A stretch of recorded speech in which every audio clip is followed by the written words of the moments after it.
प्यारे दोस्तों, आज की इस वीडियो में हम आपको एक औरत के एक घोड़े का सच्चा वाकया बताने वाले हैं, जिसमें एक औरत अपने घोड़े से खूब प्यार करती थी। उसके बाद उस घोड़े ने औरत के साथ जो किया उसे जानकर आप एकदम हैरान हो जाएंगे और ये सोचने पर मजबूर हो जाएंगे कि एक घोड़ा ऐसा भी कर सकता है। इसलिए दोस्तों, आज की ये वीडियो आपके लिए बहुत ही ज्यादा खास होने वाली है।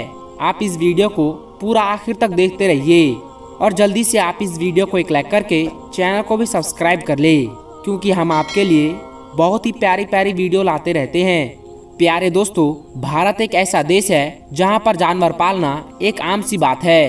भारत में पालतू जानवर के तौर पर कुत्ते, बिल्ली, ऊंट और कुछ जगह पर लोग घोड़े पालने के भी शौकीन होते हैं, लेकिन इस शौक को पूरा करना हर किसी के बस की बात नहीं। एक बार एक भारतीय औरत ने घोड़ा पाला, फिर उसके साथ कुछ ऐसा हुआ जिसको देखकर पूरा गांव सदमे में आ गया। दोस्तों, हम आपको बता दें, ये वाकया भारत के पंजाब इलाके में पेश आया। यहाँ पर किसी जमाने में एक भागीचारण औरत रहती थी, जिसकी उम्र तकरीबन 28 साल बताई जा रही है। ये वाकया उस दौर का है जब भारत पर अंग्रेज हुकूमत किया करते थे और अंग्रेजों ने रियासत के उसूल यहाँ के राजा के हवाले कर रखे थे। हम आपको बता दें, यहाँ का राजा बहुत बुरा इंसान था। वो अक्सर अपने लोगों पर जुल्म सितम किया करता था। एक बार का जिक्र है कि एक राजा ने शिकार का प्रोग्राम बनाया। इसके लिए उसने गांव भर से घोड़े मंगवाए।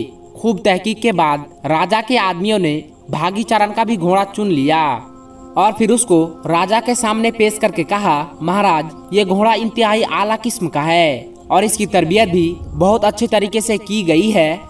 राजा ने जब उस घोड़े की खूब तारीफ सुनी तो राजा उस घोड़े की सवारी करने लगा। सवारी के बाद राजा भी उस घोड़े का गुणगान करने लगा। उसने भागीचारण औरत से कहा कि वो ये घोड़ा उसे बेच दे, उसके बदले में उसे मुंह मांगी कीमत मिल जाएगी। मगर वो औरत अपने उस घोड़े को बेचने पर राजी ना हुई और उसने राजा से कहा, मेरा ये घोड़ा इतना कीमती है कि वो अपनी सारी रियासत देकर भी इस घोड़े को हासिल नहीं कर सकता। ये बात सुनकर सारे दरबारी और राजा सब हैरान रह गए। राजा ने भागीचारण से पूछा कि ये बताओ, तुम्हारे घोड़े में ऐसी क्या खास बात है जिसकी वजह से इसकी इतनी ज्यादा कीमत है। ये सुनकर भागीचारण ने कहा, वो अपने इस पालतू घोड़े का राज किसी को नहीं बता सकती। दोस्तों, फिर एक लंबी बहस के बाद राजा ने देखा कि भागीचारण अपना घोड़ा किसी भी हाल में बेचने को राजी नहीं है। तो राजा ने भागीचारण से उसका घोड़ा उधार मांग लिया और कहने लगा, हम एक बार इस घोड़े पर बैठकर शिकार करना चाहते हैं। उसके बाद इस घोड़े को इसी हाल में तुमको वापस कर देंगे, क्योंकि हमें तुम्हारा ये घोड़ा बहुत ज्यादा पसंद आया है।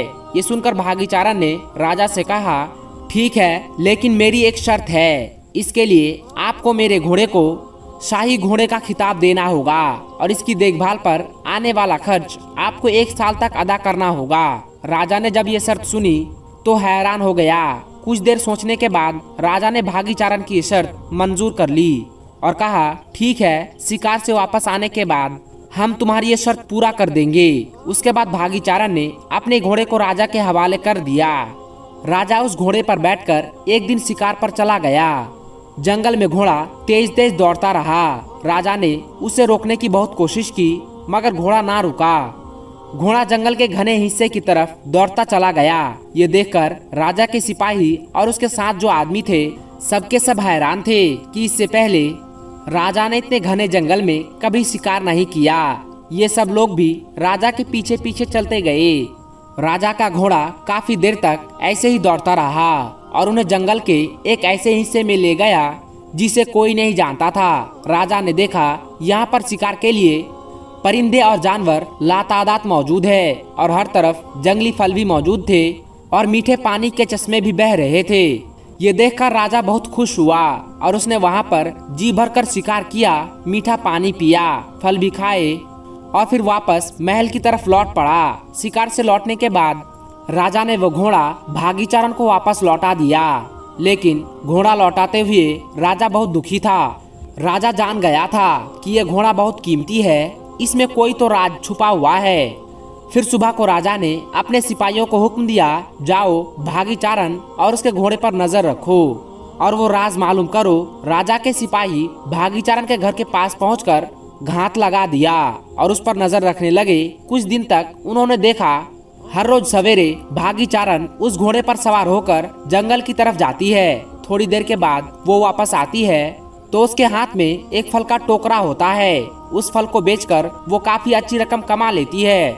इसके अलावा कभी कभी वो जंगली जानवर का शिकार भी कर लाती, जिसे बेचकर वो अच्छी रकम कमा लेती। ये सारी बातें सिपाहियों ने जाकर राजा को बता दिया। फिर राजा ने भागी चारण को फौरन अपने दरबार में बुलाया और इसकी वजह पूछी तो भागी चारण ने बताया कि मुझे बचपन से ही जानवरों से बहुत मोहब्बत है। मैं जानवरों से बहुत प्यार करती हूँ, इसलिए जहाँ पर भी मैं भूखे जानवरों को देखती हूँ तो उन्हें खाना खिलाने लगती हूँ। ये सिलसिला मेरी जवानी तक ऐसे ही जारी रहा। एक बार मैं घने जंगल से गुजर रही थी तो मैंने देखा एक जगह पर एक घोड़ा का बच्चा पड़ा हुआ तड़प रहा था, तो मैं उसे उठाकर अपने घर ले आई, उसकी देखभाल किया, उसे पाल लिया। तब से ये घोड़ा मुझे जंगल से फल और बहुत कुछ लाकर देता है, जिसे मैं बेचकर अच्छे पैसे कमा लेती हूँ। और यही वजह है कि ये घोड़ा बहुत कीमती है। दोस्तों, राजा और उसके दरबार ये सुनकर बहुत हैरान हो गए। कोई भी उसकी बात पर यकीन नहीं कर रहा था, मगर राजा ने तो उस घोड़े पर बैठकर शिकार किया था। उसे भागी चारण पर यकीन था तो राजा ने फौरन उस घोड़े को शाही घोड़े के खिताब से नवाज दिया और उसके महीने का खर्च भी मुकर्रर कर दिया। लेकिन वहाँ पर कुछ लोग ऐसे भी थे जो भागी चारण से हसद करते थे, उससे जलते थे। उन्होंने उस पर इल्जाम लगाना शुरू कर दिया कि अकेली औरत है, ये अपने घोड़े से नाजायज जिनसी ताल्लुक बनाती है। इसी वजह से वो हर रोज उसे जंगल में ले जाती है ताकि घोड़े के साथ उसे शर्मनाक हरकत करते हुए कोई ना देख ले। लेकिन राजा ने इस बात को नहीं माना, क्योंकि उसके दिल में भागी चारण और उसके घोड़े के लिए मोहब्बत पैदा हो चुकी थी। दोस्तों, भागी चारण को यह घोड़ा जानवरों से प्यार करने और उनके हुकूक अदा करने के इनाम में अल्लाह ताला ने अता किया था। दोस्तों, इस वाक़े से हमें ये सबक मिलता है कि जानवरों से मोहब्बत करना चाहिए, उनके हुकूक अदा करना चाहिए, जानवरों पर जुल्म नहीं करना चाहिए। दीन-ए इस्लाम में भी जानवरों और परिंदों से मोहब्बत करने और उनके हुकूक अदा करने की ताकीद दी गई है। प्यारे दोस्तों, आप भी जानवरों से मोहब्बत करते हैं या आपने अपने घर में कोई जानवर पाल रखा है तो कमेंट बॉक्स में जाकर जरूर कमेंट करें और इस वीडियो को ज्यादा से ज्यादा लोगों तक शेयर कर दे। हम मिलते हैं आपको फिर किसी नई वीडियो के साथ, तब तक के लिए अस्सलाम वालेकुम, अल्लाह हाफिज।